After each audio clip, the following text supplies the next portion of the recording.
What is the process of getting a hair replacement system like?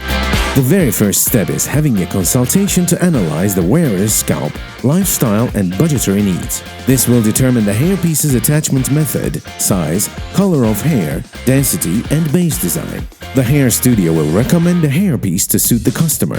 Anything outside of the standard pieces has to be specially ordered.